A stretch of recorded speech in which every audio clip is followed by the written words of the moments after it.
Buenas tardes, alumnos. La clase de hoy se va a tratar sobre el sistema nervioso. Vamos a tratar de dar bastante. Lo vamos a dividir en varias partes porque caso contrario se hace muy extenso y luego tengo problemas con la grabación. Vamos a tratar el sistema nervioso central, bastante por arriba, porque la verdad que sistema nervioso se tendría que dar en 3 clases, cosa que no tenemos el tiempo suficiente. Vamos a hablar de cómo son las neuronas, qué es la neuroglia, el sistema sensitivo motor, los arcos, reflejos, tipos.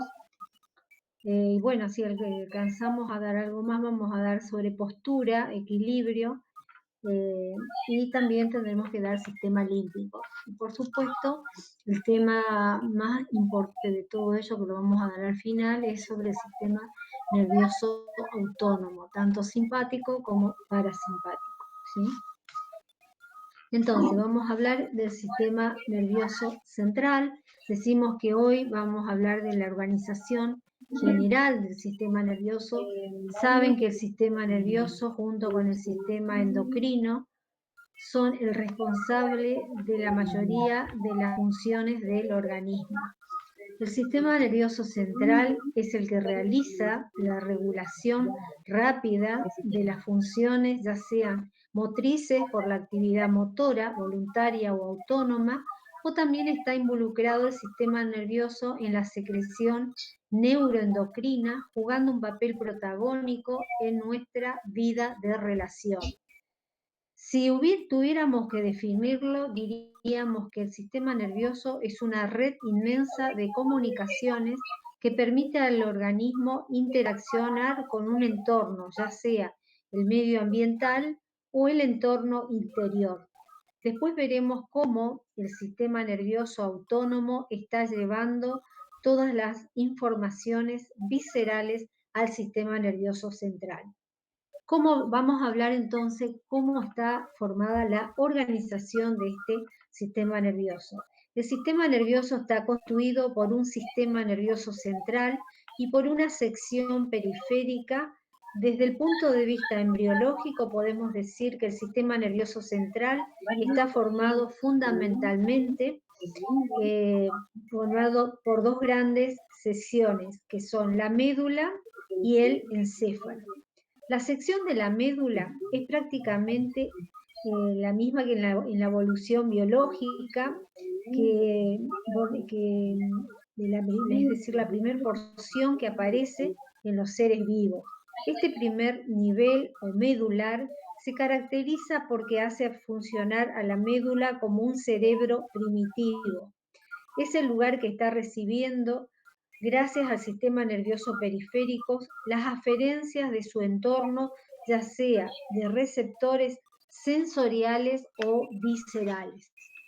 Entonces podemos decir que gracias a este sistema, o esta porción del sistema nervioso, presenta una organización de tipo metamérica, en donde todos los segmentos o metaméricos están estrechamente implicados en una respuesta primaria de este cerebro primitivo que es la médula. Se demostró en este primer nivel que si se hacen secciones a nivel de las porciones más altas de la médula, a nivel del bulbo, lógicamente es que puede quedar funcionando toda la porción inferior de la médula. Estos estudios realizados en animales llamados espinales demuestran que hay ciertas funciones que, a pesar de que no existan conexiones con sus centros superiores, esas funciones se siguen manteniendo en una con suma independencia.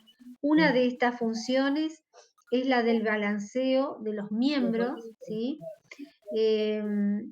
que se van a ver ustedes ahora, los que están manteniendo la independencia. Entonces, los miembros que van a hacer en sus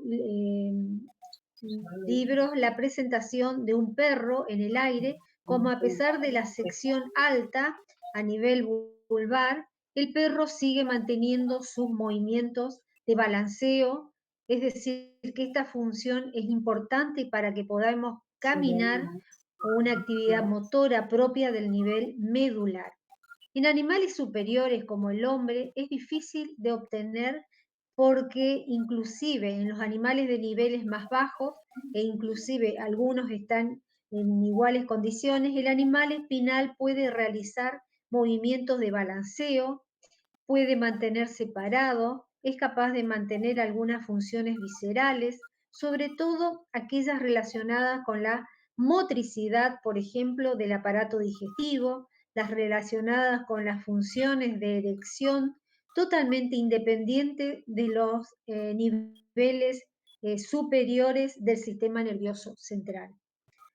Esto está demostrado que el primer nivel medular cumple funciones muy importantes como cerebro primitivo, es decir, considerando como primer nivel.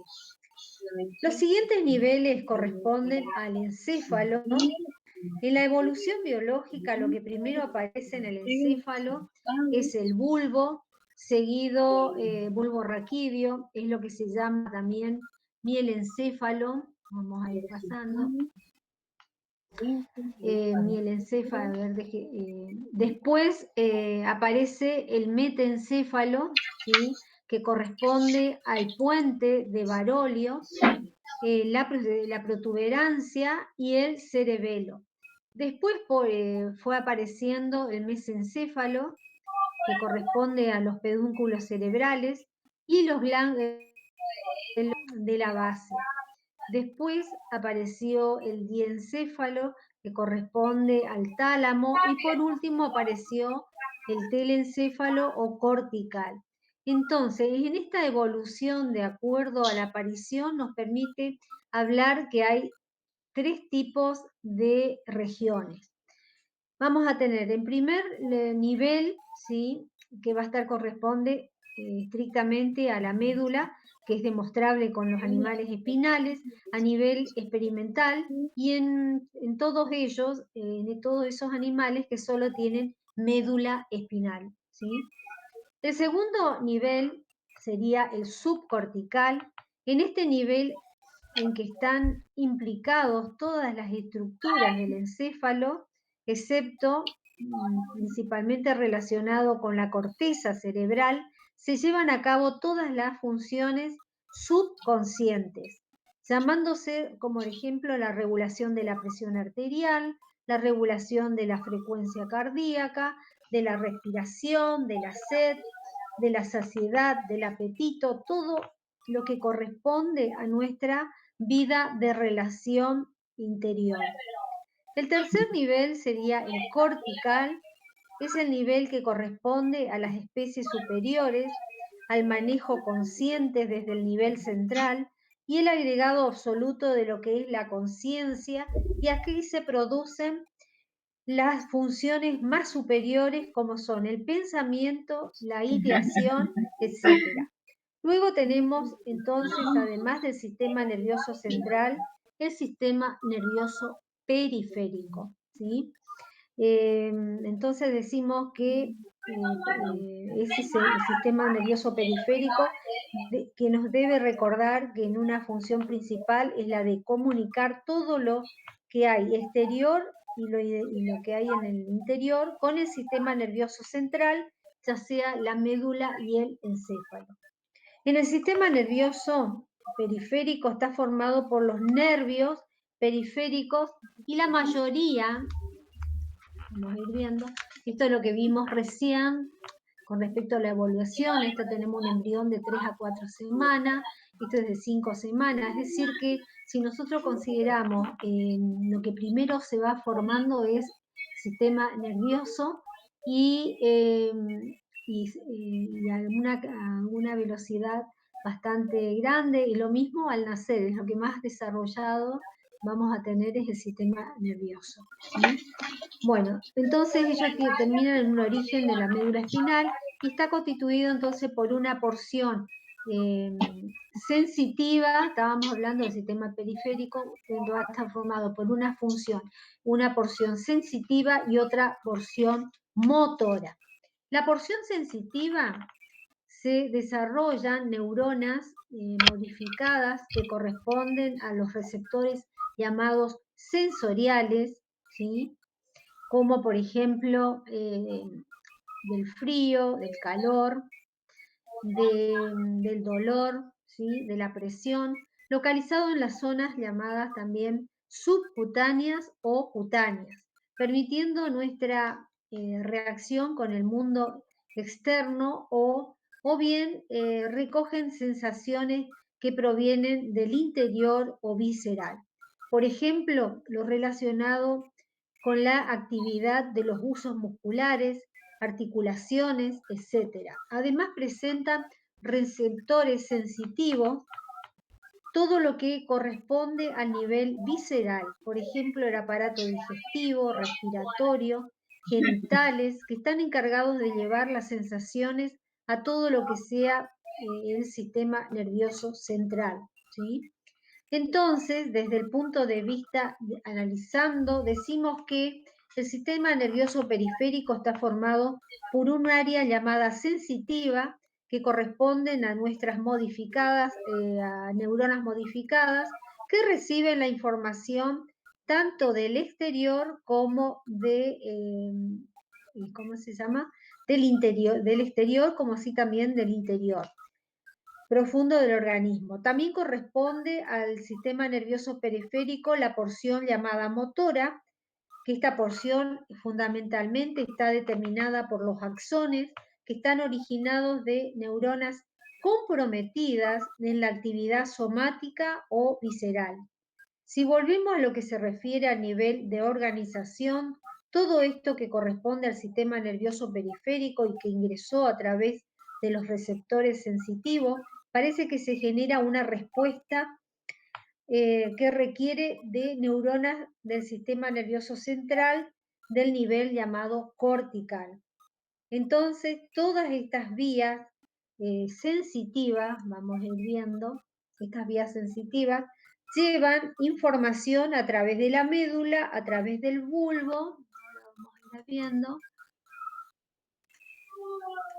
Entonces, vamos a ir viendo, esta es la organización general del sistema nervioso, vamos a hablar de que estamos hablando del sistema nervioso central, que se encarga entonces de procesar toda la información, que incluye el encéfalo y la médula, y el sistema periférico, que está fuera de las estructuras óseas, el cráneo y la columna vertebral, y van a estar formados por los nervios raquídeos, los nervios craneales, y después vamos a tener también el sistema nervioso autónomo, cuya función visceral, ya sea el corazón, musculatura lisa, vasos sanguíneos, se van a encargar del procesamiento de la información llamada inconsciente. Nosotros no nos damos cuenta cuando estamos respirando o cuando está funcionando el corazón, ¿sí? Entonces, todas estas vías, las llamadas sensitivas, llevan la información. Vamos a ver esta, a ver si me pasé. Bueno, acá tenemos, antes de pasar a la otra, es todo lo que está el sistema nervioso central, el periférico, con los nervios raquídeos. Acá tenemos los nervios llamados craneales, que son 12 pares, la médula espinal, ¿sí? Y el encéfalo, con todas sus partes, que ustedes ya lo conocen muy bien, ¿sí? Que ahora vamos a ir viendo en detalle. Y por supuesto también relacionados con el sistema nervioso parasimpático, simpático, vamos a tener los plexos llamados entéricos, tanto de Auerbach como de Meissner, que generalmente lo vamos a ubicar en el sistema digestivo. Ahí lo van a ver bien con detalle, ¿sí? Bueno, el sistema entonces sensorial que estábamos hablando, del sistema sensitivo, lleva la información a través de la médula, entonces llevan a través de la médula, del bulbo, ¿sí? De la sustancia llamada reticular o formación reticular, que la ven ustedes ahí, ¿sí? También de la protuberancia del mesencéfalo, protuberancia y mesencéfalo, y también hasta el tálamo y finalmente hasta la corteza llamada corteza motora, ¿sí? Quiere decir que todas estas informaciones que vienen del interior, el sistema nervioso central, gracias al sistema nervioso periférico, recibe esta información para realizar el procesamiento, ¿sí?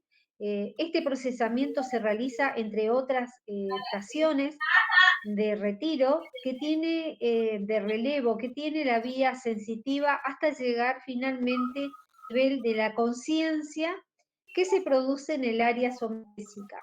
Lo mismo sucede con la vía motora. Una vez que se ha realizado el procesamiento de la información que trae el sistema nervioso periférico, vamos a ver que esta información puede ir el camino inverso, desde el área cortical, motora, a través de lo que son los ganglios. Ahora vamos a pasar el otro. Esta es la vía inversa, como se dice, a través entonces de lo que son los ganglios, de la base, la sustancia reticular, ¿sí? Que está por acá, el tronco cerebral, para finalmente a través de la médula salir por una metámera, ¿sí? Por una de las funciones.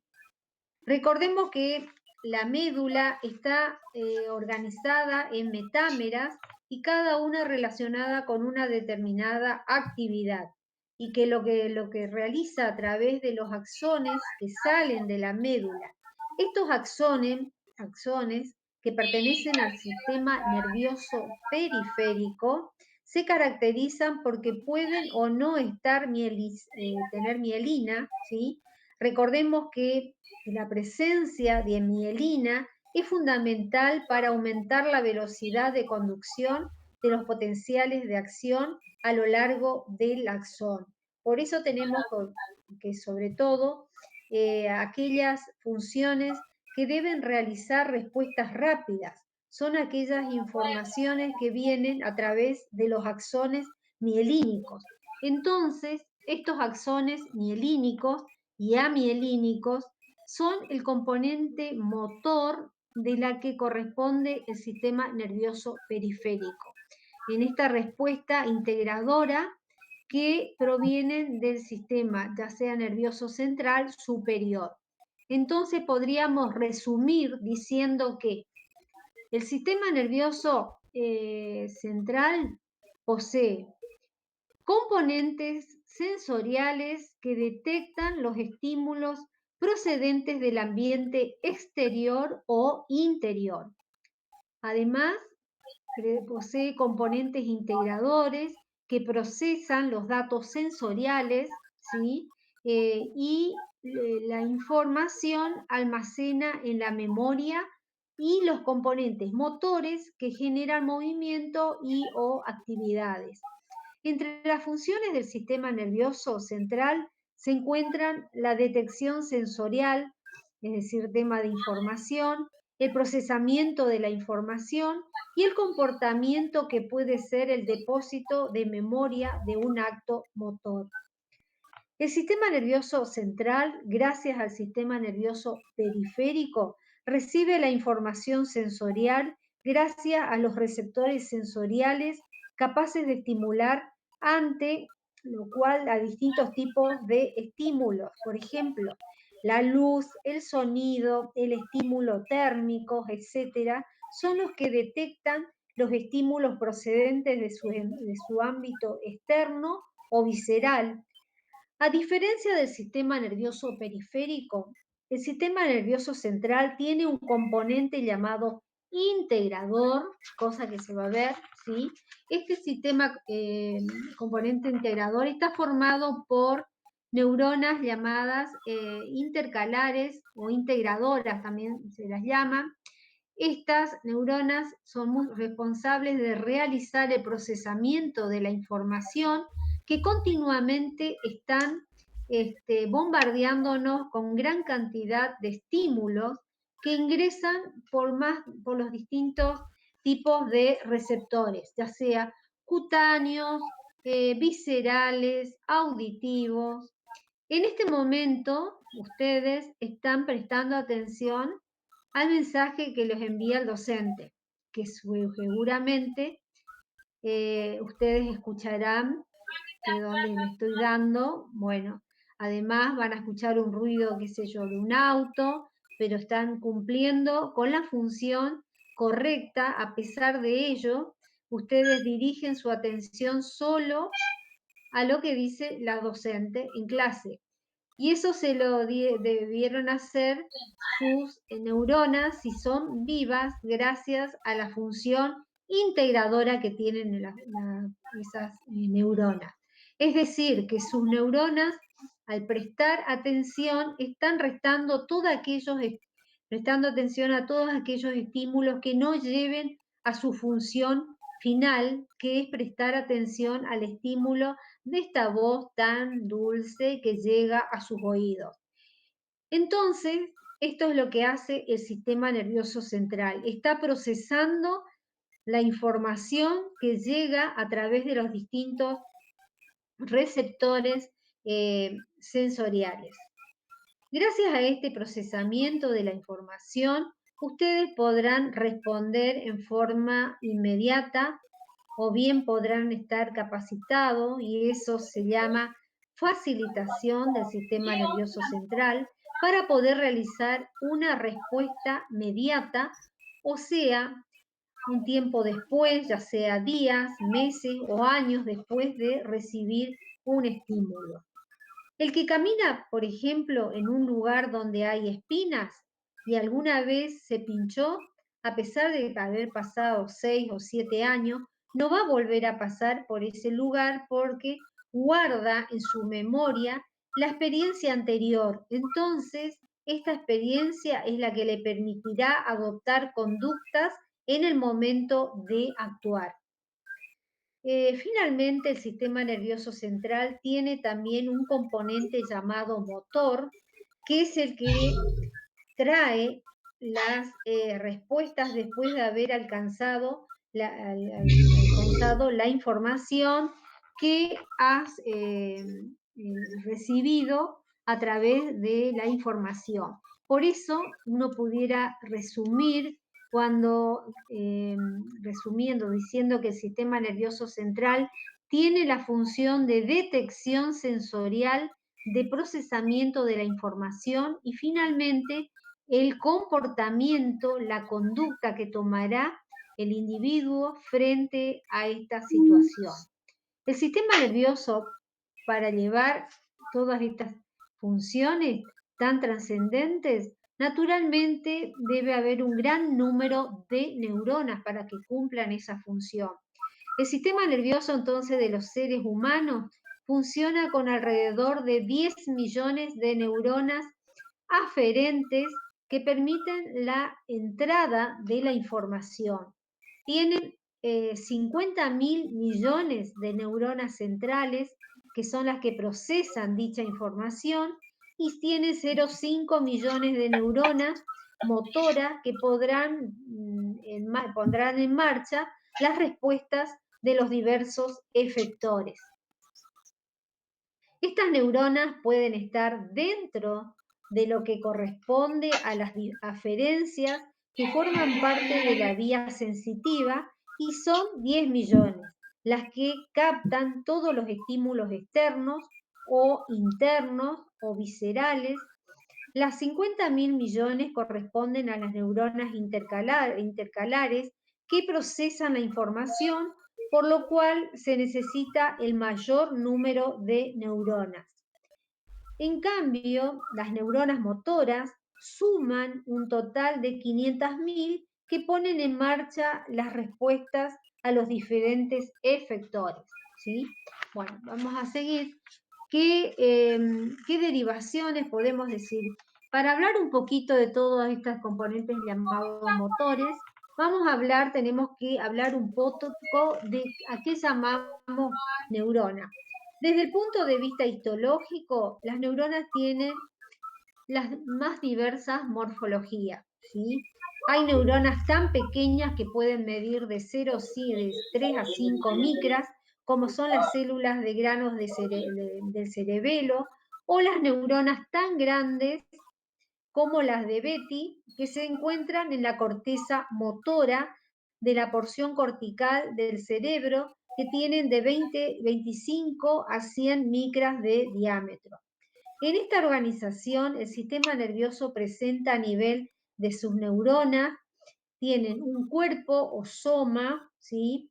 Que es el lugar donde se encuentra el elemento más importante para incrementar todo el resto de las funciones de la célula. Allí encontramos el sistema retículo endotelial, como así también el retículo endotelial liso y el rugoso, que están ampliamente desarrolladas, ¿sí? En las neuronas, que están desarrolladas en la neurona. El desarrollo del sistema retículo endotelial rugoso está en relación con microtúbulos y microfilamentos que también presentan las neuronas, que si recordamos tienen origen proteico.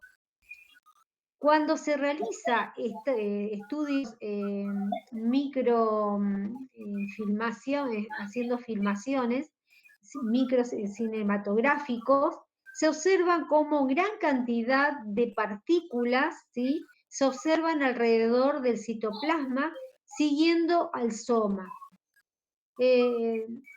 Estructuras también de microtúbulos y microfilamentos, resultante esta muy significativa, ya que el trabajo metabólico que tiene la neurona es inmenso, y este trabajo que fue demostrado cuando los estudios con microfotografía electrónica permitieron observar que dentro de las estructuras, o sea, en el soma, las dendritas y axón, las neuronas realizan un transporte de todos sus componentes desde el soma a las porciones más lejanas, o sea, a los lugares, por ejemplo, las dendritas o axones.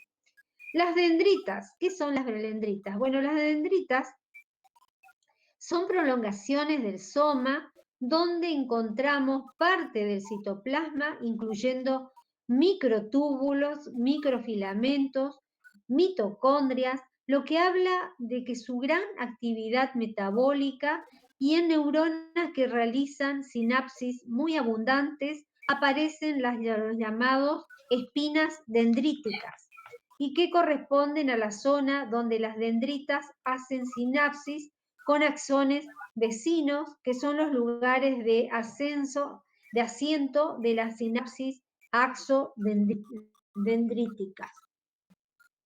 Los axones, vamos a hablar qué son los axones. Los axones, cuya constitución es muy similar a la de las dendritas, aquí existen gran cantidad de microtúbulos y microfilamentos. En estudios donde se han aislado axones gigantes de calamares, se pudo determinar que estos tienen dos tipos de movimientos, uno rápido y otro lento axonal. El movimiento rápido axonal sigue un sentido del soma del axón a su porción terminal o botones terminales, donde debe transportar todos los elementos por el axón hasta llegar a la zona de sinapsis, ¿sí?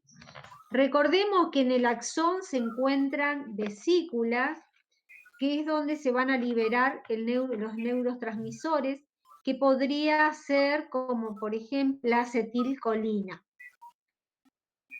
Para la síntesis de estos elementos, para la formación de las vesículas, obviamente se necesitan proteínas. Las vesículas son prolongaciones de la membrana, ¿sí?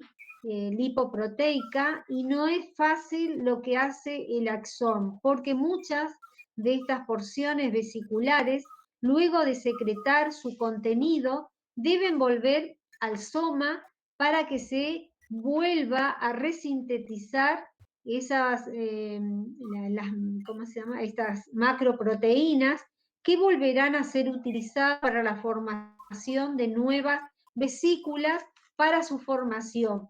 Las vesículas necesitan de la acción tanto del sistema retículo endotelial como del aparato de Golgi.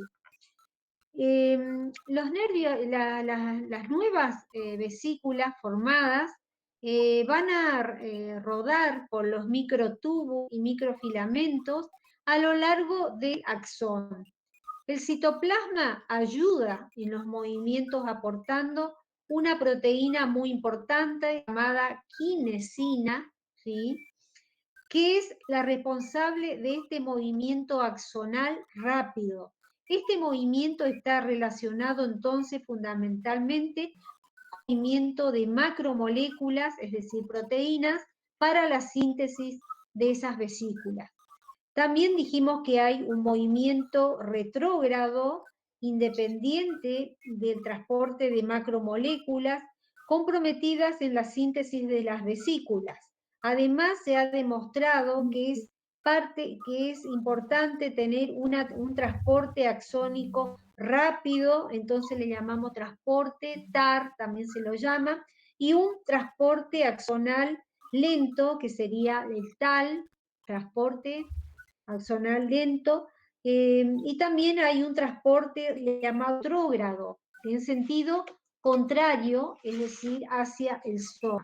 El transporte llamado, ¿cómo se llama? Retrógrado, se utiliza aparentemente los mismos elementos que se utilizan en el transporte axonal rápido, pero en sentido contrario. El animal, en una imagen, se observó que unos van en un sentido, mientras que los otros utilizan la misma vía, pero en sentido contrario, ¿sí? Todos los transportes vistos son muy importantes para la fisiología de la neurona y el árbol de ramificaciones de estas células, ¿sí? Están íntimamente implicadas en sus funciones. Por ejemplo, las células de Purkinje, a ver si tenemos alguna, bueno, acá tenemos una neurona, las células de Purkinje en el cerebelo, tienen impresionante la cantidad de ramificaciones dendríticas que tienen, lo que demuestra que es muy importante la función en la comunicación que tienen estas neuronas. Otras tienen, por ejemplo, son más grandes, ¿sí? Brindan información, ¿sí? Que es muy importante. Bueno, acá tienen una neurona con el cuerpo celular, haciendo una sinapsis, el axón, su núcleo, ¿sí? Que es muy importante, ¿sí? Acá tienen ustedes otros tipos de neuronas, acá tenemos de la célula de Purkinje, que yo les comenté recién.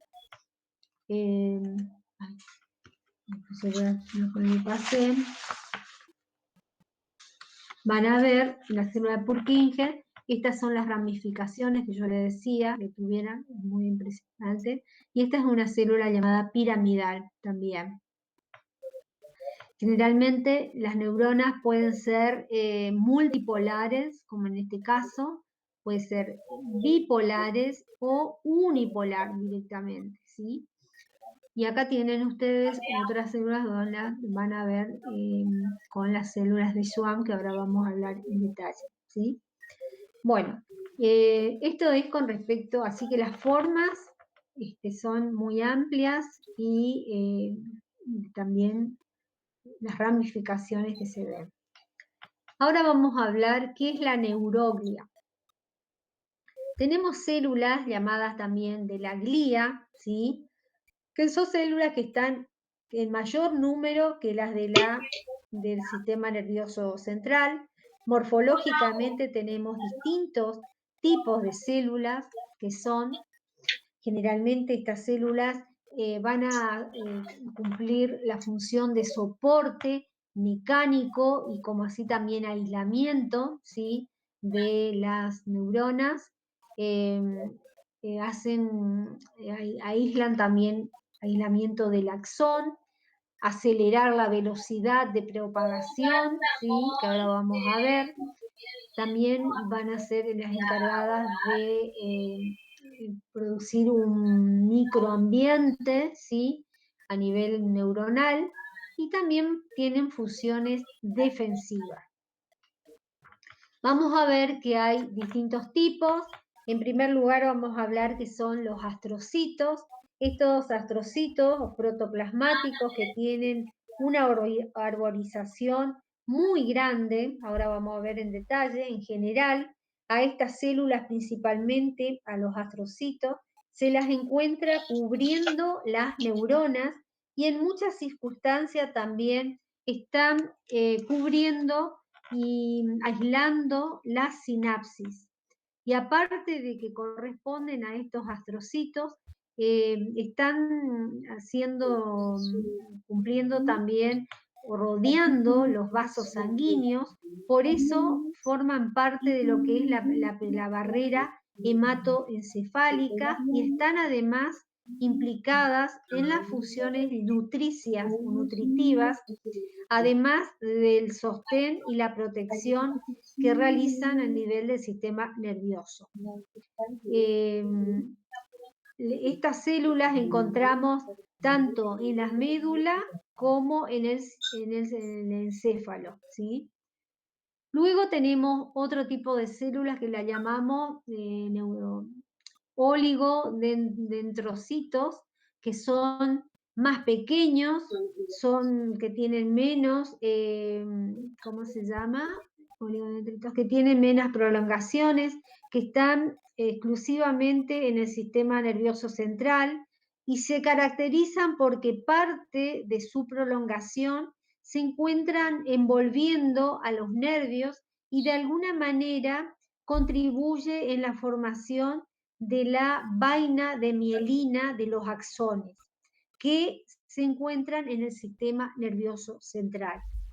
Distinto se va a hacer de las células de Schwann, que ahora vamos a ver, que sí están encargadas, ¿sí?, de formar la vaina de mielina en los axones periféricos, pero en el sistema nervioso central es el oligodendrocito el que cumple esta función.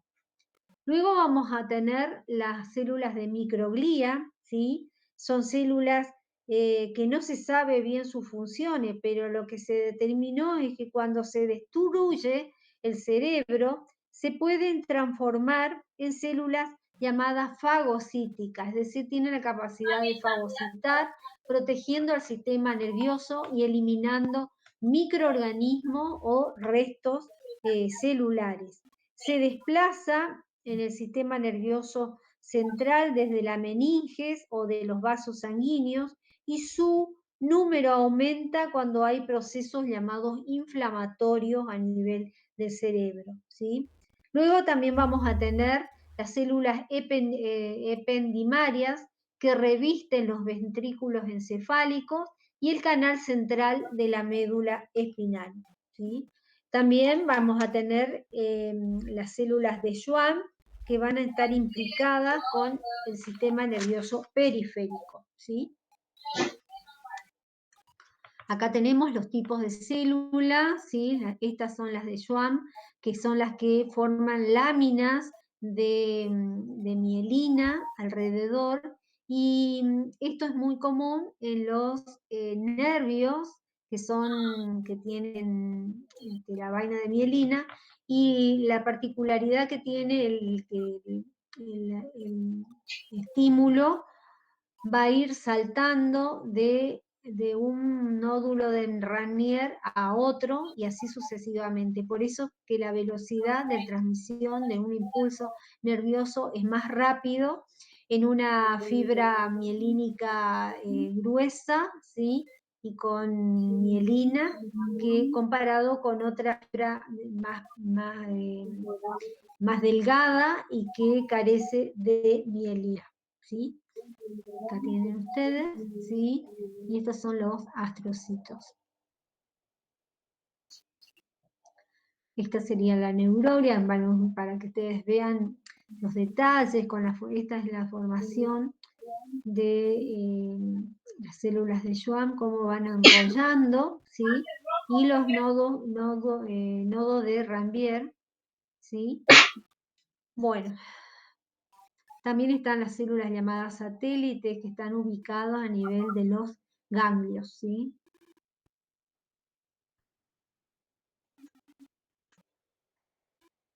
Bueno, vamos a pasar ahora, tenemos que hablar sobre las meninges. Las meninges generalmente lo que recubre el cerebro, ¿sí? El sistema, vamos a hablar, al hablar de las meninges también tenemos que hablar de el líquido llamado cefalorraquídeo, ¿sí? Donde se encuentra, donde se sintetiza, donde se resorbe y cuáles son las funciones que va a cumplir. El sistema nervioso central se encuentra desde el punto de vista físico en un estado que ni siquiera es sólido ni tampoco es líquido. El sistema, sino que su aspecto del líquido cefalorraquídeo es de tipo gelatinoso. Por lo tanto, este sistema nervioso central, en su evolución, fue muy bien pensado para quien nos guió así de que debe tener o estar dentro de una estructura que permanentemente lo proteja. Por eso está incluido dentro de una calota craneana que está herméticamente cerrada dentro de un conducto espinal que está herméticamente también protegido para completar la capacidad de protección que tiene este sistema nervioso central. Existe también un sistema líquido capaz de protegerlo. Saben que cuando se pone un sólido entre líquido, ese sólido tiene una menor densidad, por lo tanto, se puede proteger mejor de cualquiera de los efectos físicos que se ejerzan sobre él. Esta función lo cumple el líquido cefalorraquídeo, que forma parte de lo que es el líquido extracelular o llamado también transcelular, o sea, dentro de los sistemas tapizados por epitelios. Este líquido, ¿sí?